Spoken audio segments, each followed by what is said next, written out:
everyone, this is me. It's been a while since I've made a video and I really haven't felt up to it for some time, and if you want to know why, then please stay tuned till the end of this video. But I'm very happy to say that today I watched a movie, and the movie is called Love Destiny or Buppesanivas. It is a Thai movie and it is sort of a spin-off from a very popular series in 2018 by the same name. Now, Buppesanivas is really the series that launched me into fangirling. A very good friend of mine in Thailand recommended the show to me. He loved it so much. He loved it more than his wife, and he kept telling me I had to watch it, and I did, and I fell in love with it. And in 2018, this series was so hot in Thailand, and it spread all over the world. It's a Thai period drama that is sort of half serious and half comedy, and it's set in the late Ayutthaya period in around the 16 to 1700s. So if you want to try a Thai drama or lakon, this is the one that I always recommend as your best entry into Thai dramas. It's a little bit hard to put into words. You really have to experience it for yourself. So if you're interested, I'm sure you can still find the series on sites that re-upload series like Drama Cool and Kiss Asian. The main couple in Buppesanivas, Pidet and Karaket, are played by Pope Thanawat and Bellarani Kempen, and the Pope Bella ship is just huge. And these two act together really well. They suit each other so much. So Buppesanivas was a little bit of a sleeper hit, but it was so huge. I mean, there was such a craze for it in 2018 and 2019, and it became internationally probably one of the best known Thai dramas. And because of this, the writer started to work on a script for a part 2, which has, I think, already finished filming. But in the meantime, the production company also started filming a movie, which is the one I saw this afternoon, which goes by the same name, Buppesanivas or Love Destiny The Movie. Now, I was a little bit worried because sometimes when you have a wonderful series that you really love, and when people try to tap on its commercial value and quickly put together a movie, it can really be a disaster. But my friends and I went anyway, very hopeful because we really loved the original story and the pairing. And my goodness, it was such a good movie. We had such a good time.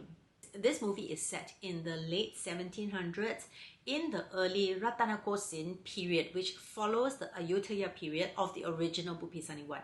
So it also stars Pope and Bella, and I won't drop any spoilers that are not in the official synopsis, which is that they are reborn in this new era. Pope plays Pope, and Bella plays a girl named Gason.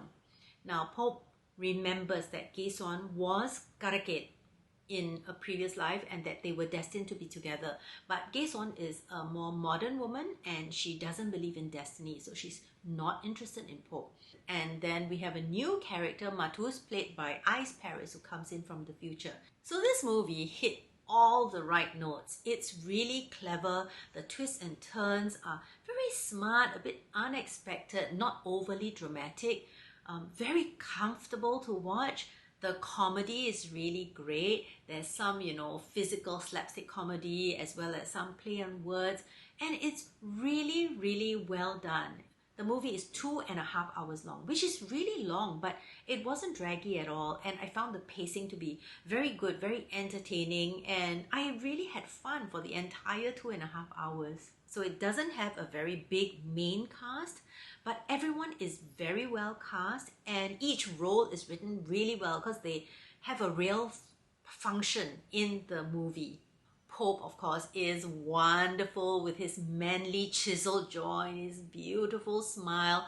And the thing I really loved the most in this show is how funny he was, because he was so sappy and still very manly. He really turned out a fantastic performance.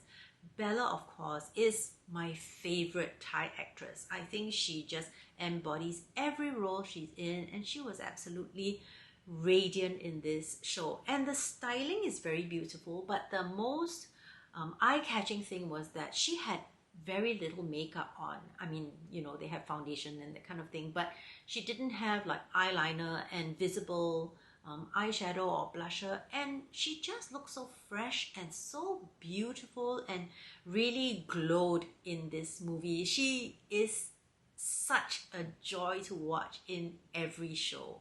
I's Paris as Matus was really good. I was a bit worried because in the official synopsis it says that Gaeson, Bella's character, is interested in Matus, who comes from the future, and I thought, oh no, we're going to have this love triangle thing. I don't know how it's going to work.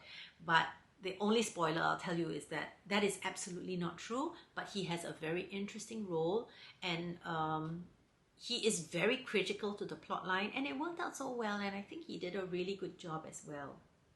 And for those of you who have watched Buppesanivas The series, you will be pleased to know that the Farang, or the Westerners, are much better portrayed in this show than in the original series. I mean, the ones who speak Thai really sound pretty natural, because in the original series, some of the Westerners didn't speak English well either. So it was really strange. But in this movie, the casting is much better, and you will be very thankful to know nobody has a weird, ugly wig. So that's kind of all I have to say about the movie. I highly recommend it. It is really entertaining.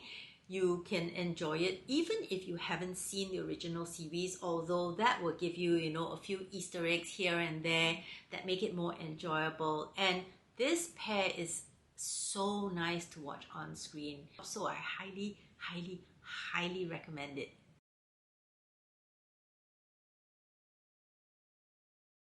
And for those of you who are still here and watching my video, thank you very much for your support. For those who've seen some of my previous videos, you will know that I got COVID maybe about a month ago.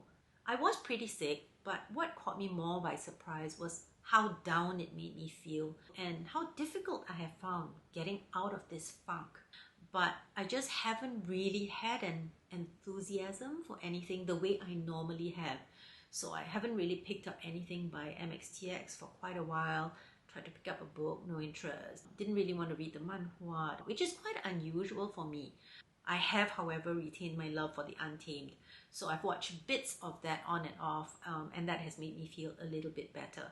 But I think what has been more scary for me is that I have found work that I normally do easily a lot more challenging. I sometimes take longer to understand a new issue. I don't give as clear directions, or it takes me longer to make a decision. But I'm not going to be overly dramatic about it, because I think this too shall pass. And I don't mean to trivialize this, but the fact that I found this movie so enjoyable and it brought such a smile to my face kind of made me see that, all is not lost. I'm not like in this funk forever, and the cloud is starting to lift. And I have started to feel a lot more excitement because Wang Yibo's new series, Being a Hero, or Bing Yu Huo, has already dropped, and I'm going to binge watch the series this weekend. And Street Dance of China starts tonight, which I really love. So there's a lot to look forward to. So anyway, that may be like too much oversharing about my personal life, but I've always been pretty honest on this channel that fangirling has been fun for me, and the reason why I've been missing from YouTube is that I didn't find it fun for a while. Thank you so much for watching. I really appreciate every view and every like and every comment. Till next time, take care and stay safe everyone. Bye!